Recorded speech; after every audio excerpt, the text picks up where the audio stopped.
Let's talk about money, because after all, at the end of the day, certainly in the 21st century, it always seems to come down to that. You're the keeper of the keys on this one to some degree.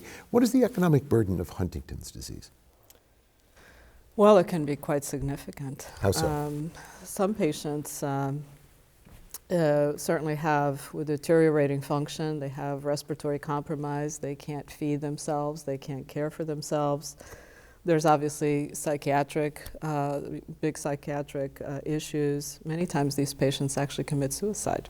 So depression is certainly part of the underlying issue. Certainly falls and malnutrition can also be a common area of concern. But as the condition deteriorates, these patients need self-care, need a lot of care, and many of them end up on long-term placement. That's a lot of money. Absolutely. And we as a society can't just abandon them. These become pretty significant issues for the caregivers. Yes, Certainly absolutely. do. What about educating caregivers and practitioners?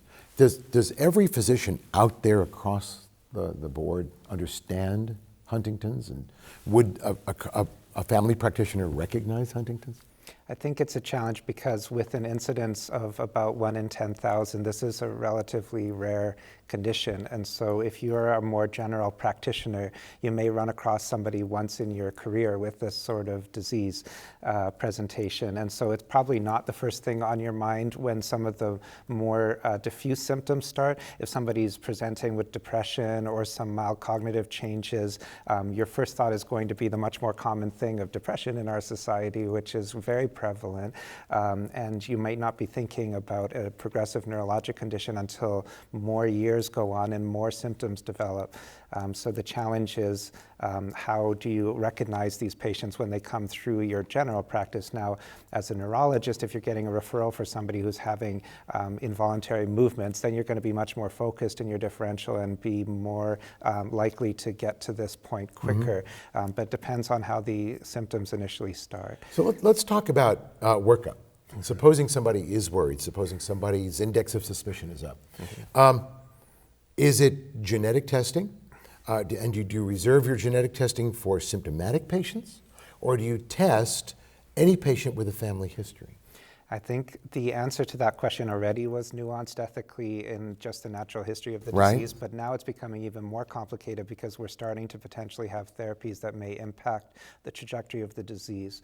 And in the context of neurodegenerative disease work, the theme is universal that earlier intervention is better, and you want to get people on therapy as soon as possible or even pre-symptomatically in the majority of disorders.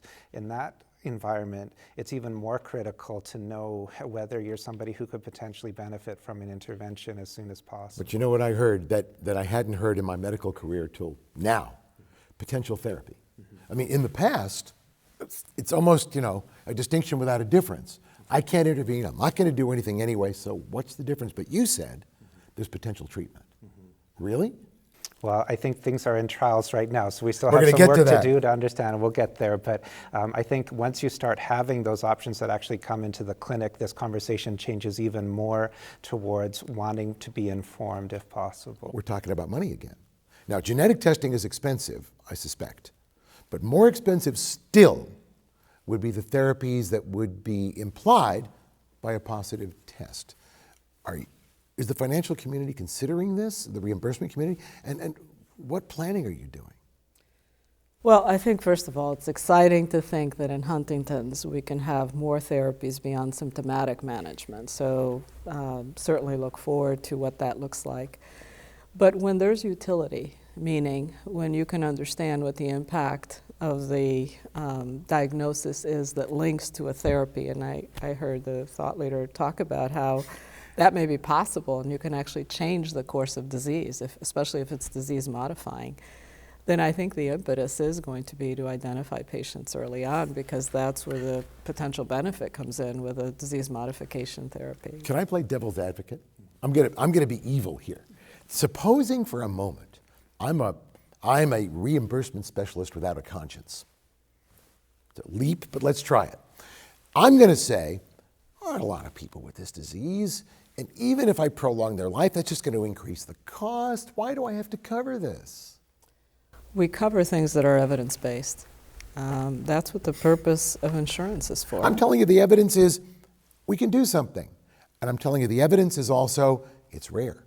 So you're going to spend a billion gazillion gold grinkles to help a few patients, whereas that money might be better spent on people with heart disease.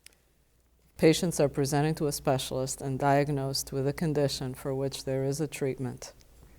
We do things like prior authorization, but we do allow treatments that are appropriate and based on the diagnosis.